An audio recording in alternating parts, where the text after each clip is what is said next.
Welcome to Creators Blueprint.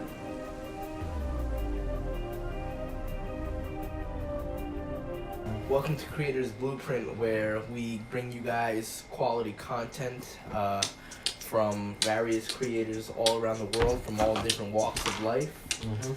We're interested in bringing to you content from various different fields, including but not limited to industrial design, architecture, photography, fashion, graphic design, cinematography, etc., etc., etc. We have a lot of big ambitions, and we certainly have a lot of big visions, and we're certainly making it a prime effort to bring you guys the best content that we possibly can, both including ours and other people that we find that motivate us, that inspire us. Hey, yo. With that being said, I was thinking about something like this. Welcome to the podcast. This would have to be a pen. Welcome to the podcast. Today, this is our test run right now, and we're gonna see where it goes. Our mood, our vibes. So we're gonna catch it. I don't know how we're gonna catch it, but we're gonna catch it. And today we're gonna kind of interview one of our hosts. I think before we start, we should kind of go through our names first, right? Oh yeah, you're right. I suppose so. Okay, so Random people just talking. I would like to say that firstly, the guy that so like as what Robert said, The person that was like just fucking talking for a minute was me. yeah, so, My actual name is Robert, but you know, I'm also known as. okay, that's what we're gonna get into. That's what we're gonna get into. So his name is Robert. My name is Oscar, and I'm Dennis. count too. Oh shit, we're recording too. Yeah, I'm so Dennis. okay, so as Robert said, that's basically our goal with this basic idea, not basic idea, but this is the goal with our idea, is kind of to capture all creatives as we all are in our different fields. And so we're going to begin today by kind of talking over with one of our very own, October's very own, Robert Faguada, also known as Foul Matter. Foul Matter, AKA Foul for those that know me personally. uh-huh. It's like, what's up, Foul? Yo, Foul. So we kind of don't, this is our first trial at This is our first trial run. We don't have necessarily a setup. We don't have a script. We don't have a format. We have shit. We're all playing it by ear. We're figuring this out as we go along. So bear with us. We're probably not gonna release this until we're like 50 podcasts in, and we just want to look back at it and show people our origins. And even when we release this, you best believe this is gonna be fucking like unadulterated as hell. It's gonna be like fucking just. Oh man, I it's gonna be so. This is so unplanned, unscripted, uncensored. So this is raw. Raw. Yeah, so like they said, it's gonna be raw, and Raw. I don't know how to dive into this, but we kind of need to. I guess we will begin. So, Rob, All right. also known as Foul. Hey yo. Why don't you kind of like All right. So introduce us, Foul Matter? Okay, just an overview. What is Foul Matter? So I started Foul Matter as a type of side project. I was in my 5th and final year of architecture school. It was my thesis year, and I've been kind of growing these ideas of what I liked in terms of visuals, in terms of photography. I never really made a serious dive into photography yet, but I had these kinds of ideas of what I wanted to capture and what I wanted to record. I was studying in New York City, so I was frequently in contact with these very like grimy, very dirty spaces, and that was kind of the inspiration in the beginning. That was the initial motivation. This, dirtiness, grime of the subway stations, dirty sidewalks, the characteristic urban grit of New York City. That was what inspired me in the beginning.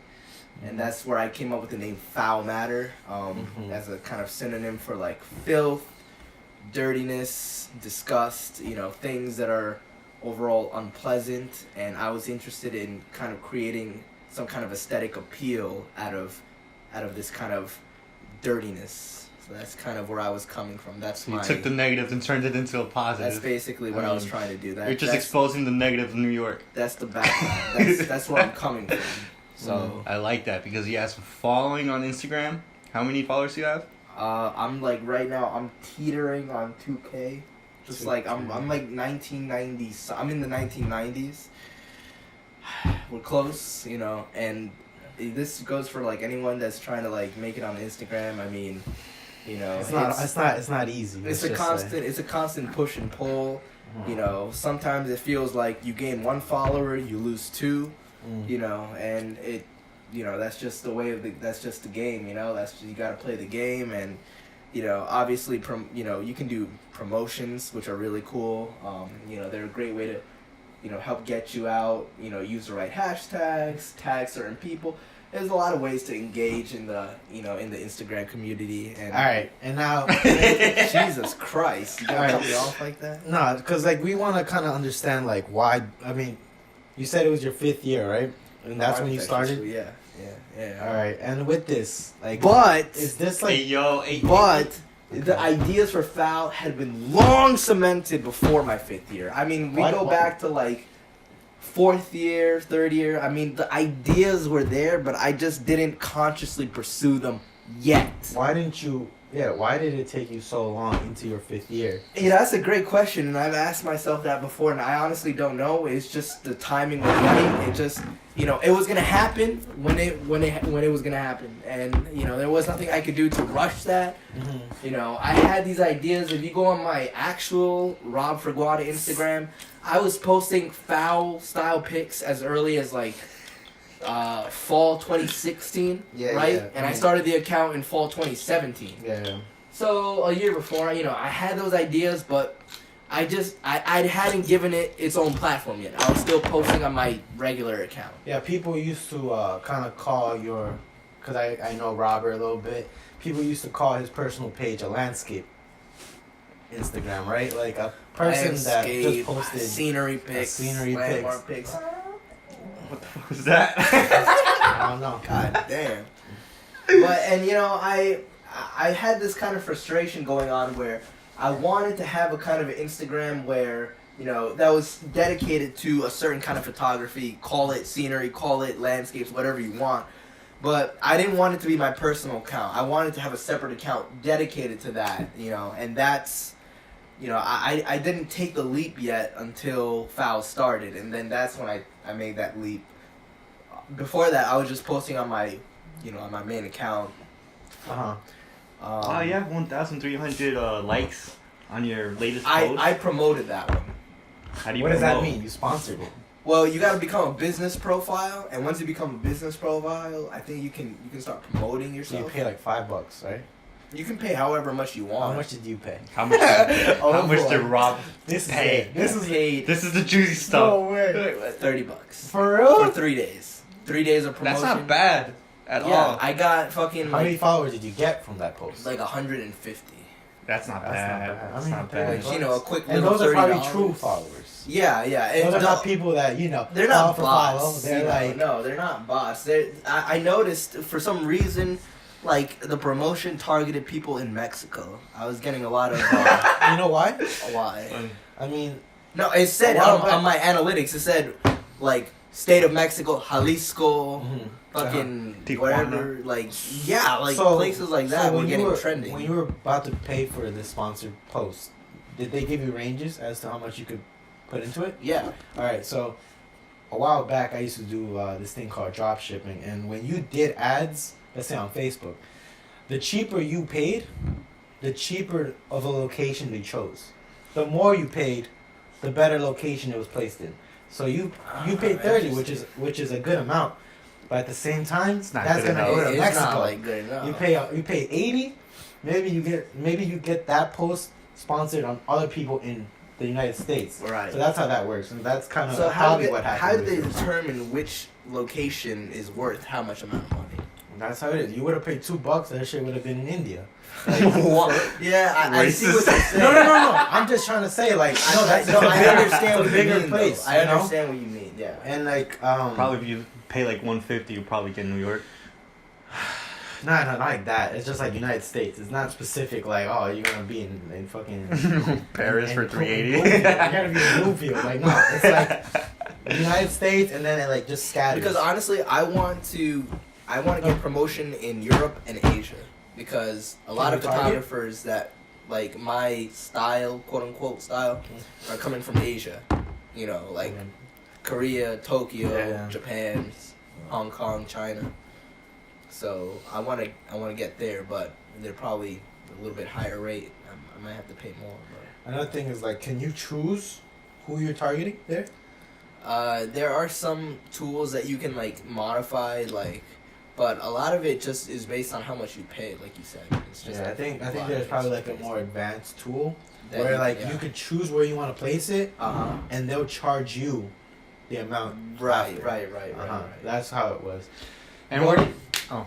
No, I said well. That's it. From Oh, that I was gonna say, where do you see this page going, and what are your goals, your ambitions for this So, page? I mean, I've been entertaining the thought of getting into selling prints and selling various media, like, I don't know, like come up with like a logo for Foul or logos, you know, a brand identity, and, you know, kind of branding myself and using certain platforms to sell merchandise, you know, sell prints. Ideally, even extend myself to become available for photo shoots and do photo shoots and collabs with other artists. I think that would be great. Do I feel like I'm at a skill level where I can do like professional photo shoots, like weddings and shit? Not yet, but I'm working on it. And, you know, I think that's really what it's all about, is just working on getting yourself to a level where you feel comfortable enough taking on people that legitimately want professional quality work, right? Yeah. So that's ideally where I see Foul going, you know, like collaborations, photo shoots, you know, commissions, you know, the possibilities are endless. So You know what's crazy? And that's like, I looked through your page. It looks like your page has evolved from grimy to like more no, not grimy. More from foul to more of a retro look. So if you go all the way back to the beginning, you'll see kind of where I was kind of starting off. A lot of like brown tones, very dirty, you know, subway stations, very kind of grimy, kind of like a faded look, and that evolved to become just darker images of like nightscapes, you know, like corner stores, delis, subway stations at night, you know, focusing on the light and the darkness, and then that gave way to like the cyberpunk vibe, which is like purples, pinks, blues, greens, very bright colors. And then now I'm currently on this I'm more on this cinematic vibe, you know, green tones, faded, moody, nocturnal vibes. Yo, like I've gone through an evolution. Yo, yeah, you're talking and I'm just scrolling up your page and you could just see the changes. Yeah, no, you're aware of your changes. 100%. Like I've gone through multiple evolutions. As I'm aware, I will probably continue to go through evolution as I continue to like, you know, discover more people that inspire me or discover new techniques for taking photos and stuff like that. You know, you learn stuff and that influences what you want to do and your so-called style and all of that. So yeah, I mean, I'm constantly evolving. Like I've never felt like I belong to one particular style. I take influence from so many people. I follow black and white photographers. I follow cyberpunk photographers. I follow minimalist photographers, architecture photographers, portrait. I just take influence from a variety of people, and I think that's very important, in my opinion, for me. All right, so what I want to ask is, like, you know, I know a little bit about this photography game. I don't have an Instagram that's focused on photography, but what I know is, like, you know, a lot of these like photographers that have their pages, at least a couple of them, you know, they're very notable for, like, you know, taking pictures where, you know, the normal average person can't be taking pictures. Now, my question is to you is, like, where are you at that? Like, are you all your pictures taken from a place where it's like it's legal, or are these are these pictures like places where like not everyone can go and take a picture? This topic actually kind of depresses me a little bit because I feel like I missed the chance. I missed the chance to be, because okay, I'm 24 right now, right? I'm 24, right? Yeah. Well, Old as fuck. I'm 24. I mean, I have a job, like a fucking realized job. I own a business. More on that later. Hey, yo. Like, I honestly would love to like do photo shoots like abandoned train stations, on the tracks, in the tunnels, and I follow people that do that. But that's a very young thing to do. Like, all of them are in their teens, like 14, 15, 16, 17. Yeah. They're all usually below the age of 18. Yeah. Because if they get caught and arrested, they can't be tried as an adult. They're a juvenile. Yeah. Once you turn 18 and you become an adult, it's kind of over for running the That type of tunnels. It's kind of, you graduate from that and you put that behind you because you become an adult and you can be legally tried as an adult, and that kind of becomes risky because suddenly you can be charged with like a lot of criminal offenses that a fucking 15-year-old wouldn't have to worry about. Yeah, that makes sense. But with that being said, if I had the opportunity to go down, on the train tracks late at night, or abandoned subway stations, or abandoned buildings or whatever, with someone that was familiar and experienced in that area, I would love to do it. And honestly, I follow a couple people and I've kind of you're not gonna name people. drop. I could. Are they your boys, or are they like just? I mean, I've talked to them before, and I love their content, and I think they're awesome. I don't suck them anymore. Hey, yo. If I start dropping names now, then I gotta start dropping names for all the fucking influences that I have. But just know that there are people that I follow that I've been in contact with that I would love to ask, yo, man, like, how do you do what you do? Like, I wanna like learn. Like, I want you to take me along and show me what you do, and I just wanna fucking I wanna take my shots, and I wanna be part of it. I don't know. We'll see. I mean, the risk if I got caught and arrested, like, pretty big. It's pretty fucking big. And it's really the main reason why I haven't done so. So with that being said, to answer your original question, wrap it up real quick because I think we gotta, most of my shots have been in legal zones. But I usually border legal and illegal. Like, I'm right on the border a lot of the time. They call it urbex. That's what the people want to know. Urban exploration. Urbex community. Yeah. The urban exploration community. They fucking they hit bandos is code for abandoned structures. Sounds strong as hell. I mean, like subway stations. Yeah, let's hit this bando real quick. Like, isn't that like Amigos type? What? Maybe hitting up a band. I don't know, maybe, but all I know is that I've seen it on Instagram in reference to like some kind of abandoned building or whatever, abandoned subway station, and they go hit it. They're like, "Yo, we hit this bando the other night. Got some heaters, like heaters." That's how they talk. And what is heaters? That's how we talk. That's how they talk. What is heaters? A heater, a banger. That's just basically them saying, "Yo, I got this fire ass pick, and I'm fucking excited to bring it to y'all." Right? A heater central is a popular hashtag. Heaters, bangers. Yo, I'm about to drop this banger. Yo, my post is okay. You get the fucking idea. We got the idea. You get the idea. Yeah. I mean, okay. So so what we'll go into now is like kind of.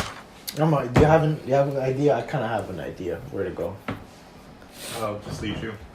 Well, what I was gonna ask you, Robert, aka Foul Matter, Foul_Matter, AKA Foul. Oh yeah. You weren't able to get Foul Matter, right? Right. I'm guessing.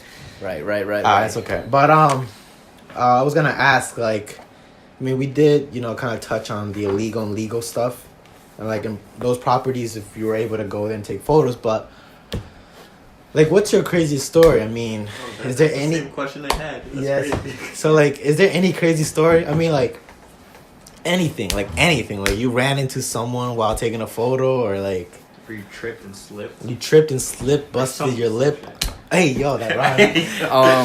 I mean, let's see. Back in, I think it was early May, I was trying to hit up the Manhattan Bridge to do a quick spray, like a tag. Okay. Like spray paint, like a quick tag of my Instagram handle so that people could follow. And, I was able to do it successfully, and people have DM'd me since then, multiple people, like with pictures of my tag on the Manhattan Bridge. And every time I see it, I kind of chuckle a little bit, like, wow, it's still there and people are able to see it. That's fucking awesome. While I was scouting a location to spray the handle, I ran into 2 cops that were walking in the opposite way of me. I didn't pay them no mind because obviously if I fucking look nervous and they're gonna think something, so I just kind of keep looking forward, and I just kind of let them kind of walk their way, and I went my way, and then I just settled on a spot. I did a quick spray. I was a little nervous, I guess, because obviously the bridge was being semi-patrolled, by live policemen, but whatever, I just did my thing, and then I kept walking, and then I hit Chinatown for some late night shots. So that's not really that's your not, crazy story. That's not a crazy story. It's just something that So your crazy story was that you passed the police that didn't do anything to you, and you were able to successfully spray paint and just walk to a Chinese what? Chinatown. It's a Chinatown. Take pictures. This is not by no means a crazy story. I mean, if you want a crazy story, you're gonna have to talk to those fucking urbexers, because they have the crazy stories. Those fucking urbexers. They be fucking taking over trains. They be breaking into the conductor's station. On the train, honking the horn on the train. Putting their voices on the intercom and stuff, like the photographers. They're fucking crazy. How old are they? They're teenagers. They're young. They have to be, because they're not going to do this as adults because it's too risky. What if they're like 23? They can get away with it. Well, if they're 23, I would be impressed, because that's like pretty old, in my opinion, to be doing that. Because it's a very young thing. Like, most of the people that I follow that do that are like in their teens, like really, really young. Teens. And that just makes me think, like, what the fuck? Like, how do they do? Like, it frustrates me, because like I wish I would have been able to do this shit as a fucking teen. I would have loved to do this shit, but I didn't. I didn't know it was like a thing until it was too late. You got so mad. Old. It's frustrating. It's legitimately frustrating. Like, I want to fucking do what they do, but it's hard because I just have so many risks that really deter me from doing it. Like. That sucks. You let the opportunity pass you, and now you're like. I mean, honestly, yeah. Man. I mean, the opportunity was never there because I didn't think about doing that back then. Because it just wasn't a thing. I mean, I lived in Jersey, so that's a whole different story. I mean, it's not really possible to do that there. But I would have loved to try and do that if I was aware of it and if I knew people. I would have been 100% down. I'm still 100% down. I'm not saying I can't do it at all right now, but really. You gotta be careful. I gotta be careful, if I were to do it. Because there's no telling what could happen to me if, God forbid, I was caught or something and I was arrested for illegal trespassing. Then, I don't know what would happen to me. But I don't want to find out. So, obviously, it's the goal is you're not trying to assume I'm gonna get caught no matter what. You're not trying to get caught. You're trying to get. You're trying to go in, take your shots, explore, and then get out. Trying to be discreet as possible. Nice bro, session. It's okay. Like it's extremely dangerous. You're dodging live trains. You have to fucking make sure that you don't get ran over. You have to be careful of the third rail, which is electrified. You touch that, you're shot. You're electrocuted. And then you have to watch out. You have to watch out for MTA workers and police NYPD on duty. You have to watch out for them. Yeah, but I think the train is more of the scary part than in between dodging live trains that are coming your way, the possible electrocution from the third rail, and the rats. Or it doesn't matter. The rats are the worst part. The rats might be disease ridden. Yeah, they might have some kind of disease. Fucking God forbid they bite you. Oh, those shits are huge. Yeah, you got fucking accidentally step on one. Oh. So obviously, and you're dealing with like very dark tunnels. So you need flashlights, you need gear, you need equipment. You kind of need to set this up. Like you need to have an idea of what you're doing. A lot of these kids that I follow, they kind of appear as like kind of delinquents, but honestly, like deep down, like they have a damn good idea of what they're doing. They know what they're doing. When they hit these tunnels, they know what the fuck they're doing. They know the subway system, so they might appear as like fucking troublemakers, but they know what they're doing. Alright, so a lot of people have like their opinions. You have a lot of people that follow you because they like you, and then you have a lot of people that don't follow you, but share their opinion on your photography. Now,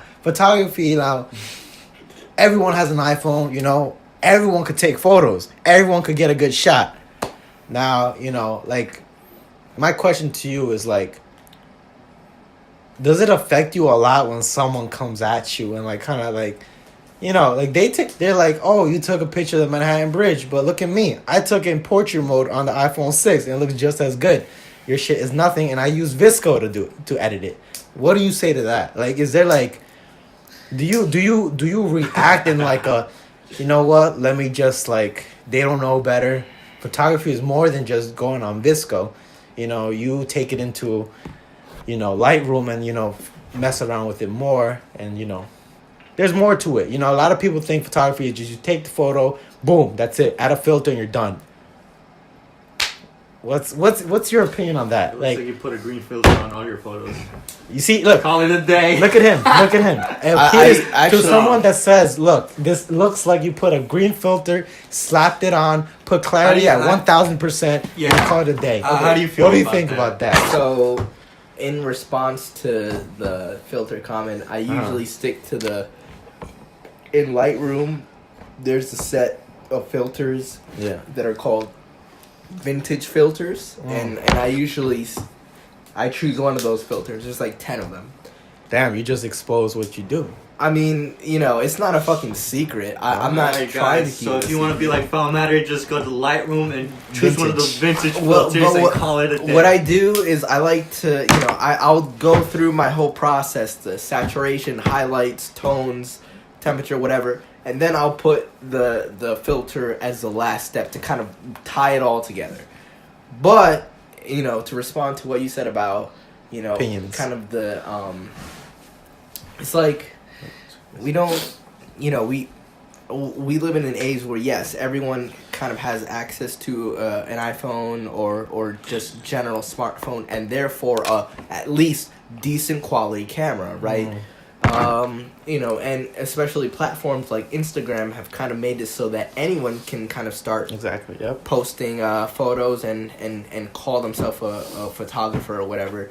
I mean, I've been reluctant to use the term photographer because I'm not by any means like a professional or anything like that. But, when it comes to like, taking photos and editing them in Visco and stuff like that, I have a soft spot for Visco because I started on Visco. I mean, honestly, when I was starting out, it was Visco, Snapseed, and honestly, I'll still use them to a degree if I want to get a quick preview edit, before I bring it into Lightroom. Obviously, nowadays, I use Lightroom as my main editor because, I want to see pictures on my big screen on my, my laptop before I, edit them, and then, I apply the edits and then I bring them back onto my phone so that I can post them on Instagram, whatever. Mm-hmm. But Visco still holds a place in my heart because that's where I started. And Visco, if you know how to use it, it can be very good. Essential. Now, totally, yeah. If you know how to use it, it's fine. It's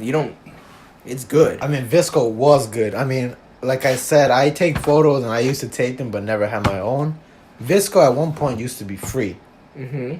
Now they're charging $20 a month, and that's where it's probably because they're catching on to the fact that a lot of people have been using Visco, and a lot of people are using it. And they're like, okay, well, let's make let's take advantage of this. I don't blame them. I mean, I think Visco has become a pretty popular tool, so it just makes sense. And if you have the money and you don't have the energy to, take it into your computer and, what you said, edit it more than just pay for it. I mean, in my opinion, I don't know if Visco has actually started charging me. I don't know. They don't charge you if you're on it, but if you want access to all their filters. Oh, right, like the extended version. It's like Visco X or Visco yeah. Pro. So I guess I have the basic version because as far as I'm aware, I don't pay for it. But I mean, at that point, honestly, I would just encourage you to try Lightroom, try Photoshop. And if you don't know how to do something, just look it up on YouTube. YouTube is full of thousands of tutorials. That's how I learned. I mean, I honestly don't consider myself to be a professional in Photoshop. I barely know Photoshop. If I want to do something, I look it up as a tutorial. Same with Lightroom. I mean, you just kind of feel your way through trial and error. So if you want to have more control over your edits, definitely try Lightroom or Photoshop. But Lightroom would, in my opinion, I prefer Lightroom. So... Visco is good, but Lightroom will allow you to tweak it more, like give you more control over the photos. So, I would suggest that. But, okay, so to go back to your comment about how, like... Opinions. Opinions are a very volatile thing. Obviously, an opinion is an opinion. Recently... Oh, okay. That's what I wanted to ask, Yeah, recently, the question was, like, if recently he's been ever affected or attacked by someone that wanted to kind of test his photography and kind of question whether it's good or not, like whether that affects him. So that's where recently there was an event that it was a fire. What was the fire? It was in Elmwood Park. I heard about the fire in Elmwood Park. You heard about it? No, fire. Wow. It was like a the 5-6 paper place? 7 alarm fire. It was like burning for like days. Yeah. Plural. And of the year, that shit was crazy. And a lot of people started posting onto social media their screenshots of the fire as they were on the highway or whatever, driving home from work, etc. You could see the flames, you could see the smoke. I actually drove back exactly at like 5, and that's and you saw it? Apparently it started at 4:30. Right, I drove back home at 5:20, and I saw just fire. I mean smoke. Right. That's all I saw. And then at 8:00, I guess at 6:30 I had another friend that drove on the same highway, and they showed a video, and it was just like hell, fire everywhere. It was disaster. Yeah, that shit was burning up for like, I don't know, like 15 hours or more. That shit. More days. Yeah, so like multiple days. You can, The weather didn't help it because it was really dry and windy, so it just kind of whipped the fire up, and there was not much humidity. So so I went to take photos of this a little bit later, like around 11 p.m., 10:30 p.m. and once I got there, police and firefighters had blocked off a majority of the site. It was really hard to just kind of get anywhere near it. Yeah. Right, near the fucking flames. So, I was backed up a couple blocks. But I decided to try and take advantage of that situation because I did find a few shots that I was interested in. The flames kind of became the background substance, and the houses and the trees that were right in front of me became the main subject, and the flames and the fire became the background on which the houses and the trees were placed on. Yeah. So what you end up getting is these really interesting shots where the houses, the trees are kind of just black silhouettes against a red hot sky. It looks like a fucking, I don't know. I feel like something straight out of hell, like houses with a fucking lit up fiery sky. To me that's interesting. To some other people, if anything, it looks like the house is burning. they wouldn't know that the Markel building. Right. It just looks like an infernal landscape. You know, flames all over the place. The houses are black. It's a very bleak, dark scene, and I was just interested in shooting that. A few people, or namely one person, Daniel Aguiar. I mean, we don't have to name drop. Came up All to right. me, pulled up to me, you know, trying to say, oh, you know, but that's not what sells though. That's, you know, people are looking for content. Just look at Costin. Fuck, I dropped another name. Not the name drop. You know, his photos are filled with content, you know, and that's what sells, you know, and I had a whole conversation with him. Daniel. Yeah, I had an entire conversation with Daniel over the fact that I'm not really trying to fit as much content as I can in one photo. And if that's what someone else wants to do, that's great for them, and I'm sure that they can make it look good. But for me personally, my preference is to kind of distill the shots over several photos, right? Distill the scene over several shots. I'm not interested in trying to capture everything in one shot, but that's just me. And I'm not saying I'm right or I'm wrong, or the other person is right or they're wrong. You know, we each have our own stylistic preference, and that's fine. And that's what makes photographers different. Yeah, that's what makes it so unique. Yeah. That's what makes it so good, because there's different ways of capturing the same exact thing. And then you, by seeing the different ways that different people capture the same location, you can kind of get an idea of, okay, this person captured it this way. Why? There must be a reason, you know, versus why another person captured it another way. So, you know, you get this diversity in shooting style, editing style. It's you get a diversity. Everything's subjective. Well, yeah, exactly. Like, you shouldn't let like opinions affect you at any. Right. point. So. Does this person? I mean, you name dropped, but did he kind of? Is he a photographer himself? Well, Daniel Aguiar is not a photographer, right? You don't have to keep names. Well, Daniel shouldn't say anything. But, you know, I mean, I understand that a lot of my audience and a lot of the audiences for photographers are not going to be photographers. They're just going to be people that are scrolling on Instagram, and if they see a photo, they'll like it. That's fine. So, after our sponsor, yeah. Just to wrap up what I was saying before, subjectivity versus objectivity. Just because you might find something subjectively bad, that's your opinion, does not necessarily mean that it is objectively bad. I mean, you know, that just comes down to opinion versus fact. But that's just really, you know, if you think something is bad because you don't like it, that's one thing. But that does not necessarily mean that it is objectively bad for everyone. That's, you know, someone else might love it. So that's the thing about like any creative, field. Everything is subjective. You know, everything is subjective.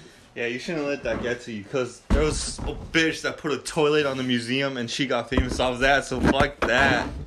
You shouldn't let anybody tell you what to do or what. How. She put a toilet? A toilet in a museum. The gold one? No, it's a white one. It was a regular toilet. Sure. Who was the lady? Because we don't want to call girl, you know, that's very controversial. Just he probably typed in girl that put toilet. I put toilet museum. Oh, it is a gold toilet. I told you, the gold toilet, and then there was like a bunch of people waiting outside of New York. The googly Heim. The googly Heim. Deli's toilet. And you have to pay to use it, right? I think. No, it's on public display. No, but you got to use it.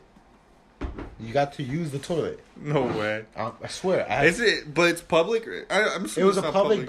What I know is what I saw was there was a line that wrapped around the building to use that toilet. And there's actually people that, like on YouTube, I guess you could search it up, but there's people that recorded themselves peeing into the toilet, and then they captured it like as a clickbait title. I don't know. Took a piss in a gold toilet. Like the whole thing's gold, right? Yeah. So Yeah. Yo, that's crazy. Exactly, and you could use it, right? Yeah. Yeah, exactly. So, Yo, that's fucking retarded. so like, I guess like that lady definitely didn't get famous off putting a toilet or making the toilet gold. She probably had like I guess a story behind that. What's her name? Do you know? It's Delies. It's Delhi. I don't know how to say Delias. The lie. Well, It's an Indian name. let's see. Yeah. So like lie. I'm sure she did something that a lot of people would deem creative and successful. I think it was. Honestly, I think it was just a stunt. It was a successful stunt. Obviously, it's something that gets the people that don't even care about art to go to this museum and like be like, oh, I took a piss inside a gold toilet. So I guess in that aspect, it gets the people talking. It gets the people going. Effort. It's a stunt. It's a publicity stunt. I mean, I think it's because this she wanted to make a statement. I was taught about it in school. And I believe it's because she wanted to make a statement that art is subjective itself, and it became famous off that. Like, yeah, it's a toilet. Talk shit about it because it's on a pedestal in the museum. It's that type of stuff. Yeah, like literally, like shit. Talk shit. Like shit into it if you wish. I dare you. Piss into it. It's art. Yeah, I mean, yeah, it is. It is. Wait, so but I don't think she created that. I think someone else made a toilet as a work of art before in the past. I believe it was like an upside down toilet or some shit. Something like that, right? It was It was like in the 20th century. It was some artist. I think it was Franz Kafka. I'm not sure. No, I think I don't know. I think he was about. It's Duchamp. Yes. That guy. That guy. Yeah. It was a urinal. It's upside. There we go. Exactly. That's what I mean. That's the one I was thinking of. So that's the guy that made a statement like, yeah. Even she was not original in this. That she just took influence from him or maybe.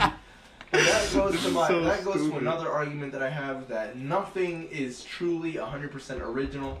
Everything can be traced back to something else before it. Because everybody gets inspired. At this point, you just improve what's out there. Yeah, no, I think originality does not exist especially today. No way. Originality is impossible. You take influence, you take precedence, and make it yourself, and you add your own touch to it, and it becomes something of your own. But you can obviously trace the influence, you can trace the inspiration, where it came from. I think it's impossible to come up with an idea that has never been done before in some kind of capacity. No way. No, originality does not exist. That could be said about, let's just say, I mean, I guess a good comparison would be the PC and the Mac. Mm-hmm. What came first was apparently the PC. Mm-hmm. Yeah. And then what Steve Jobs did was improve on what the PC lacked or something mm-hmm. like that. Mm-hmm. Mm-hmm. And I guess that's just for everything, you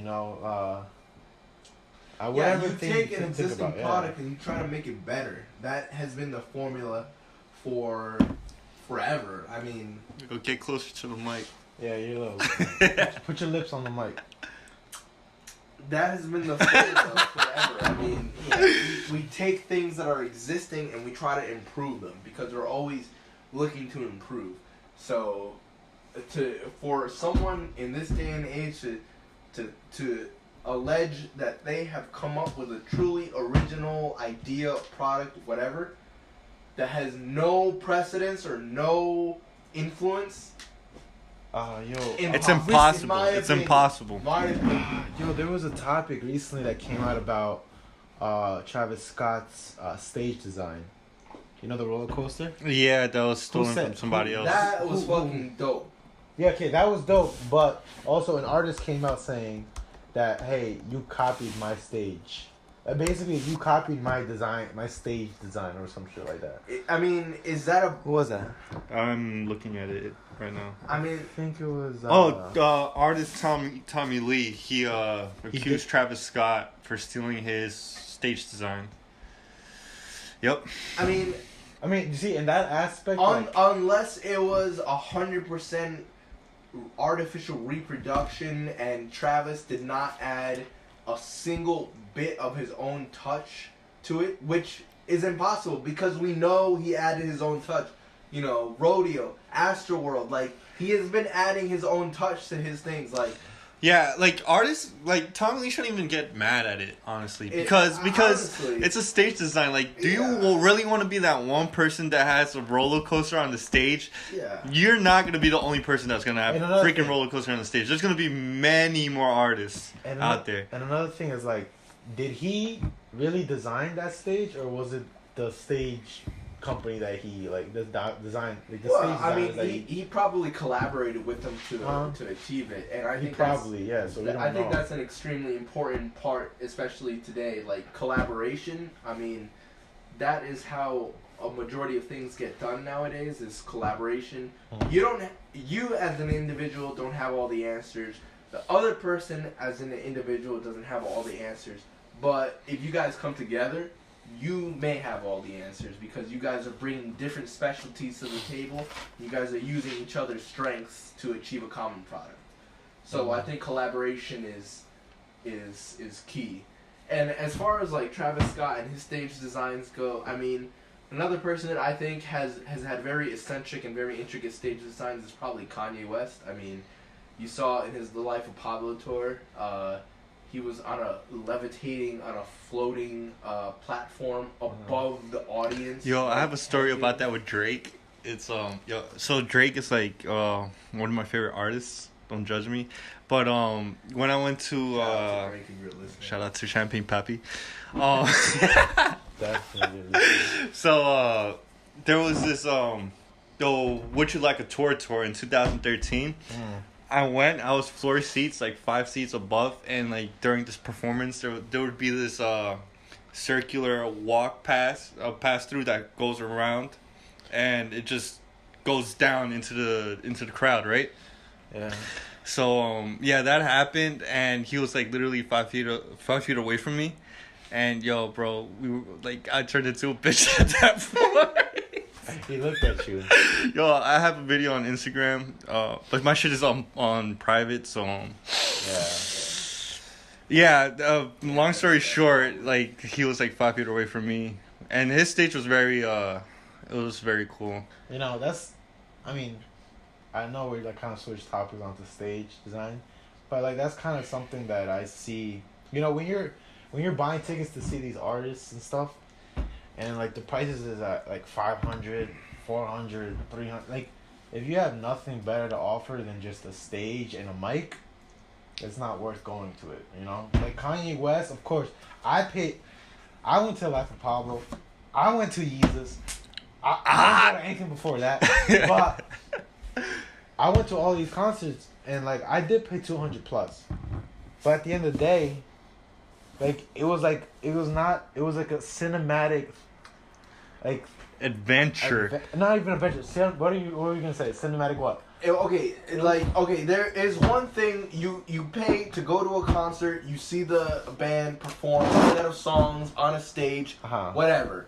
It's a completely different thing, in my opinion, to go to a concert, see an artist that has a conscious idea of how he wants to present his music, his material. Okay, it's not just an artist standing on a fucking stage as traditional convention. No, he's doing something different. Whether it's Kanye floating above everyone, or it's Travis riding a fucking roller coaster car. You know, maybe that got copied from Tommy. Whatever. You know, it's these artists are consciously thinking about their stage sets, and they're interested in kind of elevating the experience for the concert goer, rather than just being an attendee to just an artist performing on a stage. Okay, I'm gonna perform 10 songs, whatever. You know, I mean, if that was it, then you might as well just stay home and listen to the fucking album for a better quality listen. That's true.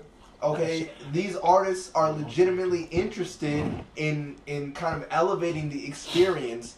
You know, it becomes a multi-sensory experience. It becomes, like you said, a cinematic experience in itself. Like, these artists are legitimately interested in kind of It's introducing different ideas, different senses. You're not just listening to an artist repeat himself over and over again, like you've listened 100 times on the radio already or on the album. You're listening to an artist take his material that you listened to already and present it in a different way, like a movie, more cinematic way, a more experiential way, a way that only can be experienced live. Exactly. So it's like worth the money. It's not something. Yeah, of course it's worth the money. You know what I mean? That's the thing. Like, have you gone to any cinematic concert? Yes, I have. Anyway. Oh, okay. No, it's like, cause when I went, like, I wanted to go to Life of Pablo. Yeah. I mean, comparing that to Yeezus real quick, Yeezus was like, apparently his worst album according to everybody. Oh, that shit was fire. But let me just go quickly. Unpopular opinion: Yeezus is a masterpiece. Yeezus was really good. Do not Yeezus was really Yeezus good. is a fucking Because masterpiece. it had like different sounds. He just like messed around with static Do not noises and add shit me. like that. And you never get that with any Yeezus- albums. Everybody just tries to go with the trap sound, and that shit is so basic That's at the played out. moment. That's played out. It's Yeezus- very. All right, let's stop. Yeezus bang on the is table. the razor sharp, egotistical, narcissistic Thing we need. other side to 808s and Heartbreak, where Kanye showed vulnerability and depression and heartache on 808s. This shows aggression. He's showing aggression, fucking narcissism, ambition. pride on Yeezus. He's basically saying like, "Fuck all you. I'm just doing my own sound." But yet they're employing a lot of the same techniques: auto-tune, minimalist beats, a minimalist. No, I feel like it wasn't minimal. Like, to get those sounds, you would Really? have to do a lot of work. No, okay, yes, but at the same time, you're stripping back a lot of what is considered to be, Distortion, pop, high-end production. Like, for example, his previous album, My Beautiful Dark Twisted Fantasy, That shit was a was very fire. maximalist approach because, the way that he layered. He had like instruments on top of outros and fucking mad instruments on top. That shit was fucking samples, phenomenal. Multiple features. I mean, he had various layers of instrumentation. Yeezus stripped all of that back. That's why I consider it minimalist, because he stripped. It was all very of it short back. too. It was very short, It was very short. and you could listen to the whole album and For fuck's sake, it just flows into each other from there one song was to no- another song to another song. That shit is fire, There bro. was no album art. It was a fucking blank CD. And the reason for that is because it was a casket to the physical CDs. like, Really? Yeah. I don't think you can get more minimal than that. I mean, it's a fucking. It was That's supposed crazy. to be, That's album deep. art. it was supposed to be a futuristic album. That's why all the sounds sounded very dubstep, very like electronic. So the album artwork was a casket to the physical album. So yeah. Alright, as I said, very quickly touch on Yeezus. I mean, Like, Yeezus was a very good album. Like, people album. don't Honestly, let understand me talk about that the like, he went where people were scared to go. people hated on 808s and Heartbreak when it came out because they're like, oh, this isn't what Yo. Kanye. We're not used to this. Kanye's not rapping. He's singing. He's not a very good singer. This is not a very good album. Fuck what they That say. album- Art is subjective. Art is subjective. You should not listen to what people are saying. If it wasn't for 808s, Drake would not exist. Travis would not exist. Future would not exist. The Weeknd would not exist. All of these fucking emotional, introspective rappers that we're seeing today would not exist If it was for wasn't 808s. for 808s. Yeah, 808s I totally was agree with that. groundbreaking. Totally It was agree with that. Groundbreaking in leading the wave of hip hop. Before that, it would have been like the gangster, tough guy image. We had 50 Cent. And honestly, we need an album like that now, because like the trap sound and those hi hats that go off on every song is just getting Do I do so. Exactly. That's an argument. That shit is getting so annoying. But- Hey, yo, rappers, just change your shit. Back to stage design, as we kind of derailed on that topic. As I left off saying that, a lot of people, at least a lot of people, when I look at the 106s, the 105.1, wait, 106s, 105.1, the 97, Hot 97s, all those are I feel like a lot of those people judge Jesus as a bad album, and like when they say it's a bad album, a lot of people think it's a bad album. But for me, that like I listened to it and I just went to the concert. It was like such a cinematic, like I said, cinematic experience. He started off with like him being Jesus, basically Jesus, and he had his like disciples coming out with him. You had to be there. I mean, you could YouTube it, kind of look that it is up. one of those you had to be there. Exactly. And like from that experience, like the album could have been bad, but the experience is what made it, great. And I think it's a very impactful album, and like it's very deep when you kind of see how he put it together with the song. And then like I went to the Life of Pablo. Oh well, Jesus was crazy. A lot of things happening. Now the Life of Pablo was a stage floating above, the general admission standing people. Not general admission, but like the people standing. And it was literally just floating around. That's all it was, in different lights. But with that simplicity, he was able to make that kind of iconic type of, a stage presence. So it's about how you execute and how you put, you kind of link your songs to the experience. And I paid like 200 plus for the Life of Pablo, and I would pay it again. Because at the end of the day, I like the album, but with me going to the concert and having a great experience, the album just became a lot more better, So that's what I would suggest, if you like an album. You're looking like you're falling asleep. No, it's some allergies. What I would suggest is if you like an album, go check it out in person. Because, You can't check it out in person anymore. What do you mean? The Life of Pablo tour has ended. No. But I'm saying any other album that comes out, check it out in person. Like, experience it, and like you'll probably like it more, or you'll probably like not. Yeah, like I it think the anymore. sonic dynamics of a live performance are always going to be inherently different from a recorded studio performance. So there's just going to be things that are done live that they're just not done in the studio. So What if you're always noticed? going to get a different experience. What I noticed every time you go listen to artists live, they're obviously they're gonna have live instrumentation, but that live instrumentation adds like more of a rock feel to it. Mm-hmm. That shit sounds so like I went to Central definitely. Park to listen to Kendrick Lamar. Uh-huh.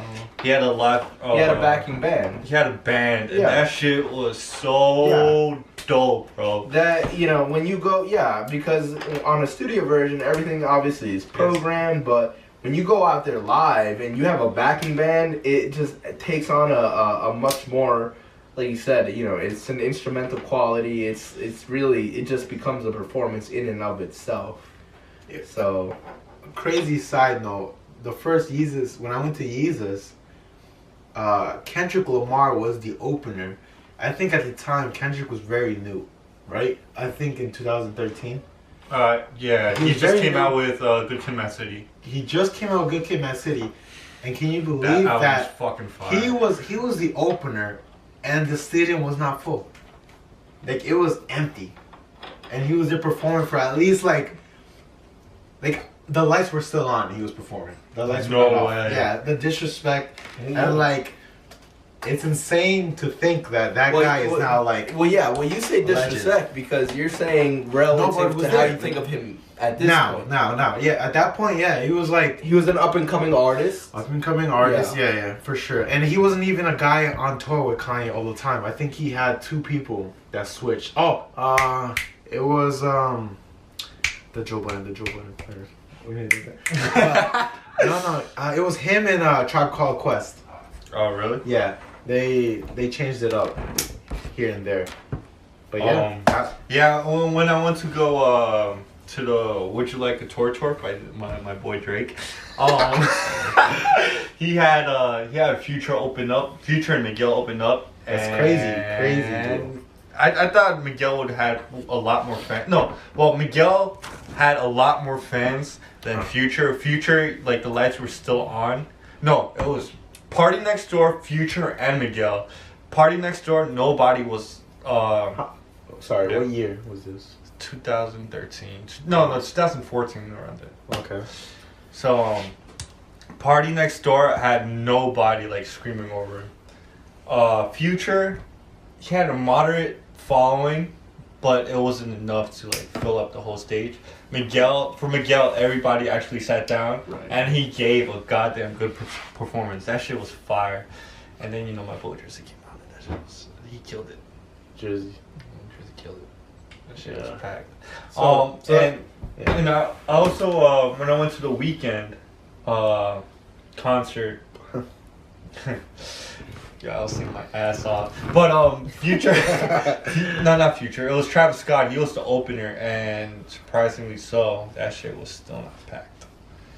Wow. Yeah, that wasn't packed, and that was when he dropped the what's that song called? No way. March Madness? No, Travis Scott. Oh, sorry. What a time. No. Oh, This was Rodeo, right? yeah, Rodeo. It was Oh, Rodeo. I'm sorry. Yeah. The Antidote. Oh, Anna. Yeah, it was like it wasn't the place wasn't that packed. Yeah, he's another like.